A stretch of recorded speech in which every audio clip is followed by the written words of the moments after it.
Assalamualaikum warahmatullahi wabarakatuh.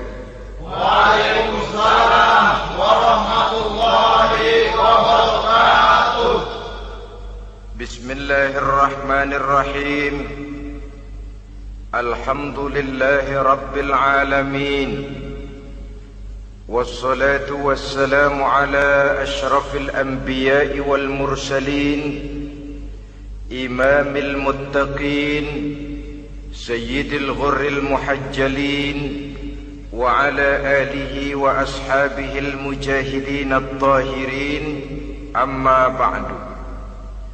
Saudara-saudara kaum muslimin rahimakumullah. Seorang muslim adalah seorang yang berpandangan luas, berjiwa lapang. Maksudnya apa? Tujuan jangka pendek dan jangka panjang ini harus dia raih kedua-duanya. Ini yang oleh Al-Quran diajarkan agar setiap muslim mencapai fid dunya hasanah wa fil akhirati hasanah. Kebaikan di dunia, kebaikan di akhirat. Itu arti hasanah. Jangan macam orang dulu, punya istri dua pergi haji. Yang satu yang muda istrinya namanya Hasanah, yang satu namanya Khadijah. Waktu tawaf keliling Ka'bah, si suami ini nggak bisa doa apa-apa kecuali Rabbana Atina itu. Tiap putaran Rabbana Atina fid dunya hasanah wa fil akhirati hasanah. Putaran kedua Rabbana Atina fid dunya hasanah wa fil akhirati hasanah. Ini istri tuanya yang namanya Khadijah dengerin aja.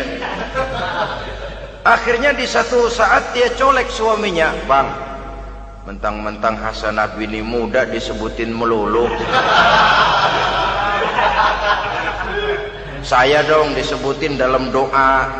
"Iya deh, ntar putaran selanjutnya." Suaminya blow on juga. Putaran kedua dia baca Rabbana Atina fid dunya hasanah wa fil akhirati Khadijah.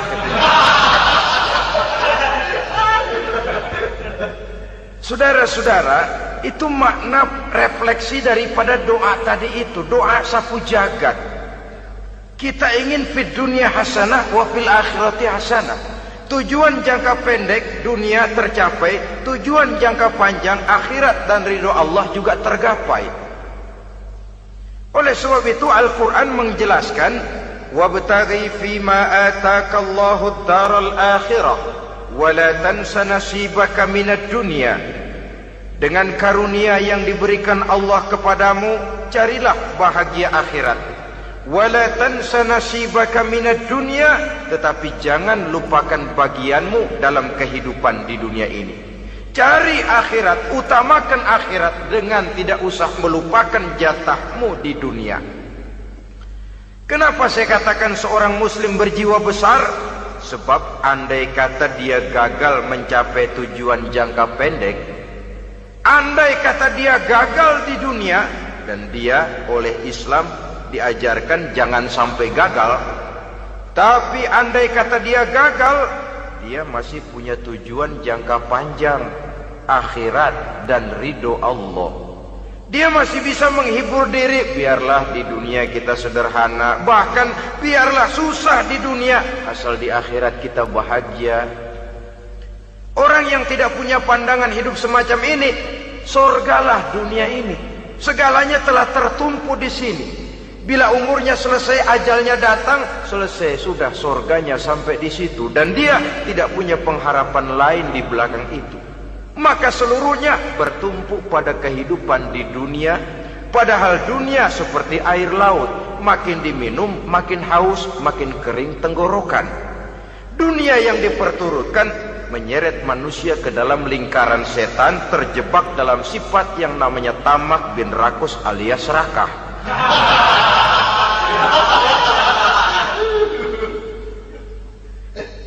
Andai kata dia gagal untuk tujuan jangka pendek, dia masih punya tujuan jangka panjang, akhirat.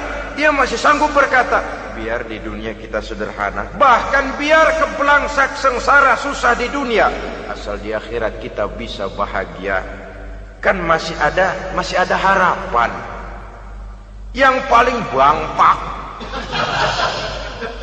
paling rusak betul. Sudah di dunia sengsara, di akhirat celaka. Di dunia rumahnya gubuk, pinggir kali miring, asal hujan bocor, utang selebar warung. Bayang kagak, ngaji enggak, puasa enggak, saban malam merit mulu. Saudara hadirin yang saya hormati, lalu kapan mau bahagia kalau sudah di sini susah, di sana akan susah juga. Ini yang pertama, seorang muslim, seorang yang optimis, berjiwa besar, luas pandangan. Kegagalan dia dalam jangka pendek tidak menyebabkan dia melupakan tujuan jangka panjang. Yang kedua, positifnya apa? Cara dia mencapai tujuan jangka pendek diwarnai oleh keyakinan adanya tujuan jangka panjang. Dia memang benar cari harta, tapi karena dia yakin ada akhirat, Allah ridho apa tidak. Ini positifnya. Saya memang cari duit, tapi dengan cara ini Allah ridho apa tidak. Saya memang ingin berpakaian yang rapi, tapi dengan tidak menutup aurat begini, Allah ridho atau tidak. Saya memang bergaul menghormati teman, tapi terjebak dalam minuman keras karena menghormati teman, Allah ridho apa tidak. Ini orang yang punya tujuan jangka panjang. Segalanya diberikan bingkai dengan pertanyaan, Allah ridho atau tidak. Keyakinannya terhadap tujuan jangka panjang mewarnai gaya hidupnya di dunia ini, mencapai tujuan jangka pendek tadi. Mau minum, Allah ridho apa enggak ini. Mau makan, yang saya makan Allah ridho apa enggak ini. Pendeknya apapun yang mau dia kerjakan, karena dia punya keyakinan tujuan jangka panjang, dia selalu menimbang terhadap ridho Allah tadi. Jadi tanpa prestasi ibadah, kita nol besar dalam pandangan Allah. Ini nilai manusia yang hakiki di sini. Ini makna inna akramakum indallahi atqakum.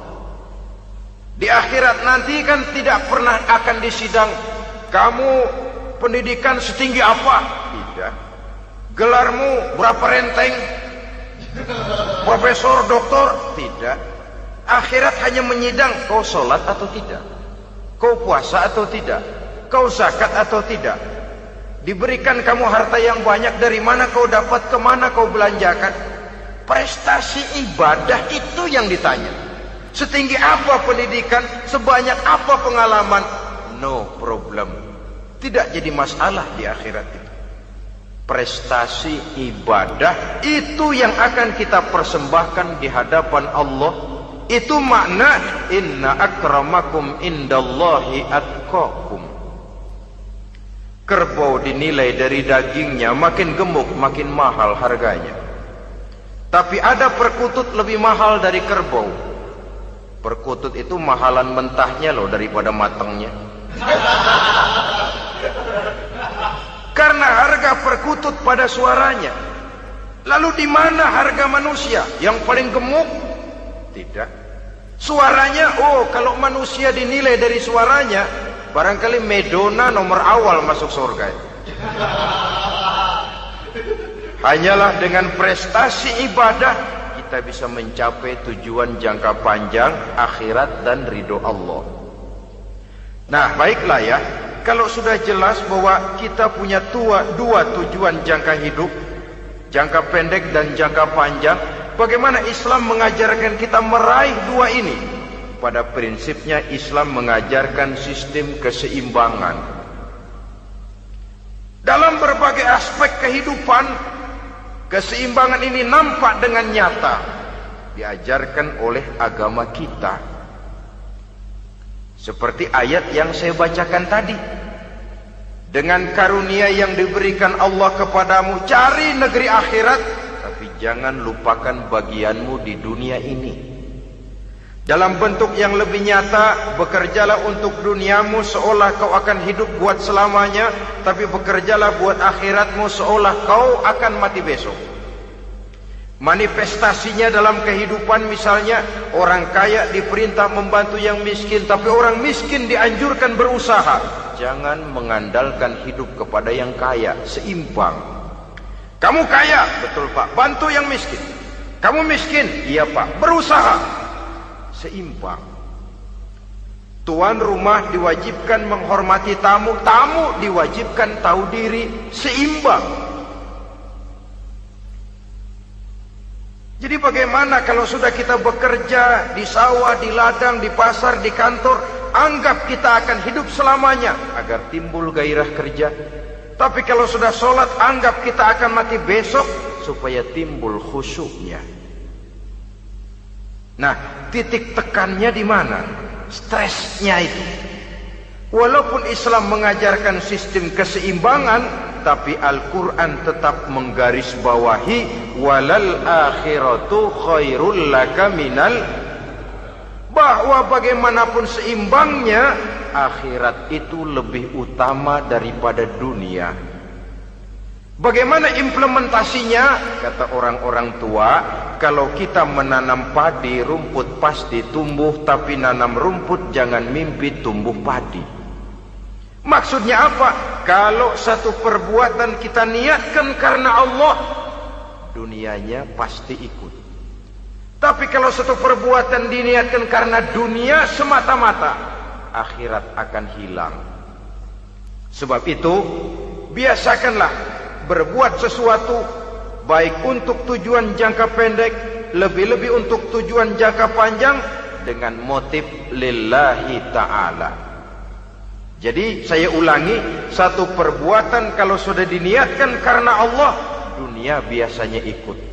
Tapi kalau diniatkan karena dunia semata-mata, akhirat akan luput. Padahal itu titik tekannya, walal akhiratu khairul laka minal ula. Saudara-saudara kaum muslimin rahimakumullah, ini tujuan hidup. Jadi landasan tempat kita bertolak sudah jelas, pantai yang akan kita tuju dalam kehidupan ini juga sudah nyata. Kita ingin mencapai apa yang dinamakan fid dunya hasanah wa fil akhirati hasanah. Untuk itu perlu ada keseimbangan, tetapi titik tekannya tetap akhirat lebih utama daripada kehidupan dunia ini.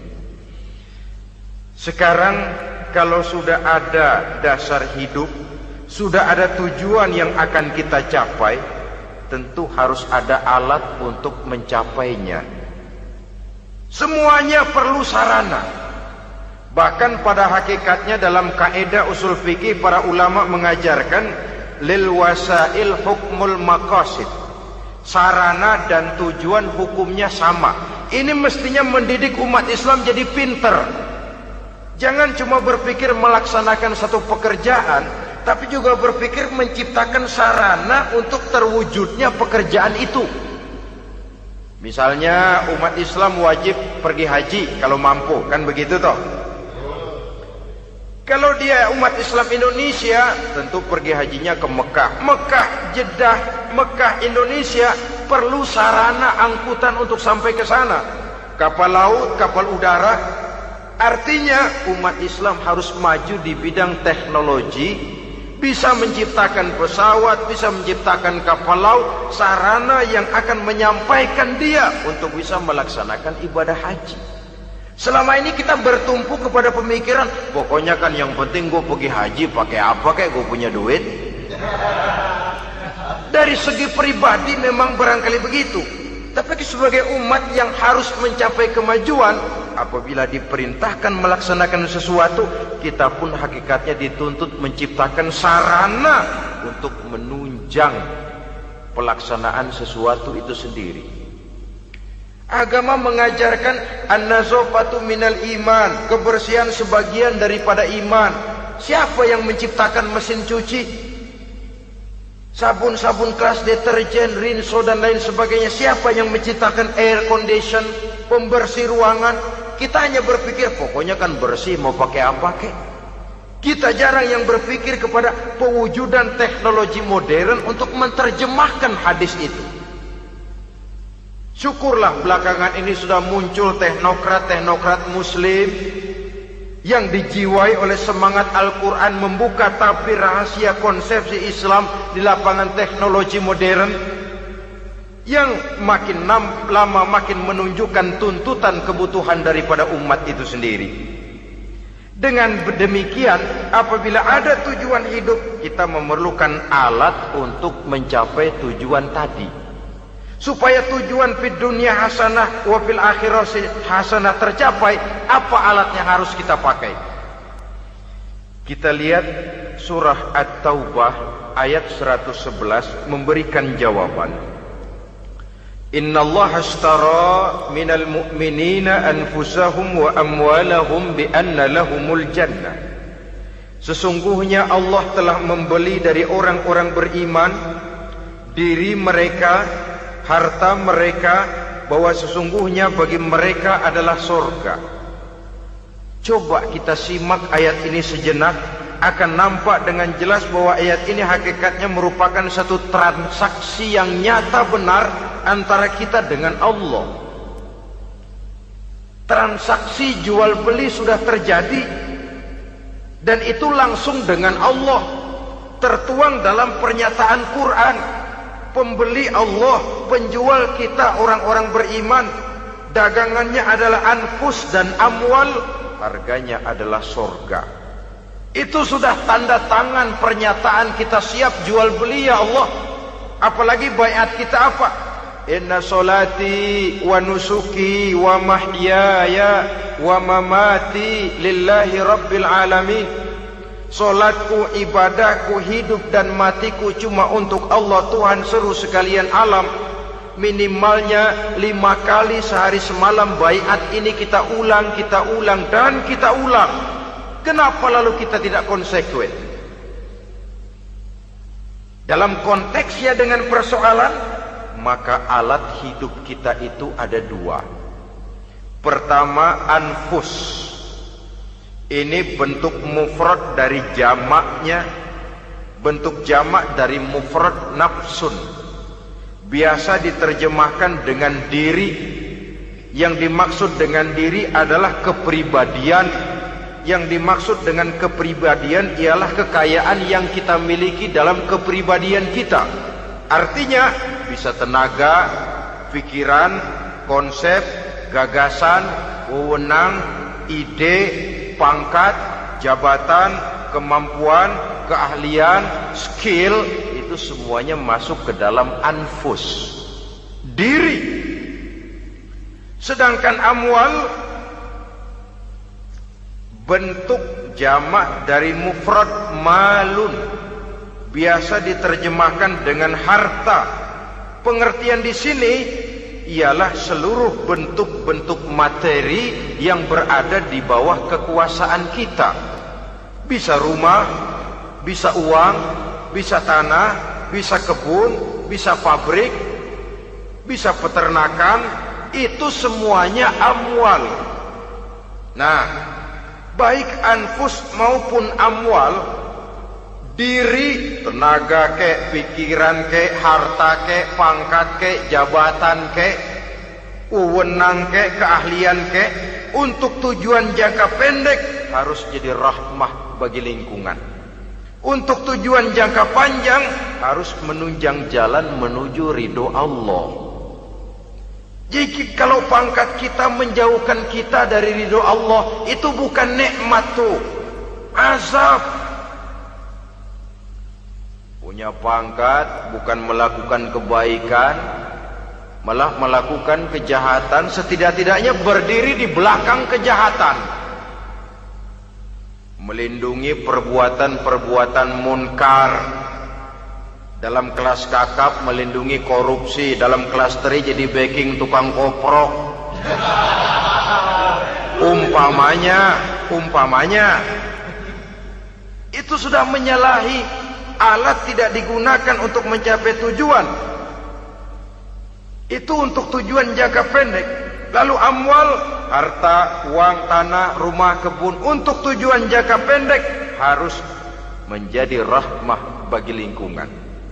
Sedang untuk tujuan jangka panjang, baik diri maupun harta, harus menunjang jalan menuju ridho Allah, harus meningkatkan prestasi ibadah kita kepada Allah Subhanahu wa ta'ala. Malah yang namanya amwal ini tanggung jawabnya lebih berat loh saudara. Kalau saudara diberikan ilmu, sidang akhirat cuma satu, ilmumu kau amalkan untuk apa? Saudara diberikan umur panjang, pengadilan akhirat cuma bertanya satu, umurmu kau habiskan di mana? Tapi saudara diberikan harta, pertanyaan akhirat dua, hartamu kau dapat dari mana? Kau belanjakan kemana? Dari mananya dan kemananya ditanya, depan belakang. Wah, kadang-kadang kan ada orang hartanya didapat dari jalan yang halal, dibelanjakan di jalan haram. Kerja peras keringat banting tulang setengah mati, begitu dapat duit beli buntutan, muter-muter kertas cari kode. Didapat dari jalan halal, dibelanjakan di jalan haram. Atau didapat dari cara yang haram, dibelanjakan di jalan yang baik. Menang judi, nyumbang pesantren. Nabi mengajarkan innallaha thayyibun la yaqbalu illa thayyib. Allah itu baik dan hanya menerima yang baik-baik saja. Tidak bisa mencuci kain dengan air najis. Kain akan tetap kotor. Saudara-saudara kaum muslimin rahimakumullah. Oleh karenanya masalahnya terpulang kepada kita, pandai-pandailah membagi orientasi. Suatu saat tenggelam kita dalam kesibukan dunia dan seluruh isinya untuk mencapai tujuan jangka pendek. Lain saat tenggelam kita memfanakan diri untuk mencapai tujuan jangka panjang, akhirat dan ridho Allah. Karena kehidupan ini bukan berjalan tanpa batas. Umur ini bukan satu karunia tanpa pertanggungan jawab. Satu saat setuju atau tidak, rela atau terpaksa, kita akan sampai kepada garis finish daripada perjalanan kehidupan dunia ini, yang memang merupakan satu perjalanan panjang, a walking tall. Kata orang Kulon, a walking tall, satu jalan yang demikian jauhnya. Entoh kita akan sampai ke garis finish. Bila datang ajal, senja kehidupan datang, malam menyelimuti. Datangnya tidak pernah kita sangka, tapi sekali dia datang, tidak satu kekuatan yang bisa menolak. Kehadirannya tidak pernah kita harapkan, tapi satu kali dia datang bertamu, pasti terjadi. Dan itu pasti akan kita temui. Alangkah malangnya pada saat kembali itu datang, kita tidak punya prestasi ibadah. Lalu apa artinya prestasi dunia? Apa artinya tujuan jangka pendek kalau kita harus kehilangan tujuan jangka panjang? Rumah kita yang besar, pangkat kita yang tinggi, harta kita yang banyak, bisakah menolong kita untuk kalau sudah kumpul di padang mahsyar nanti? Malaikat, jangan gebugin saya, rumah saya harga 2 miliar.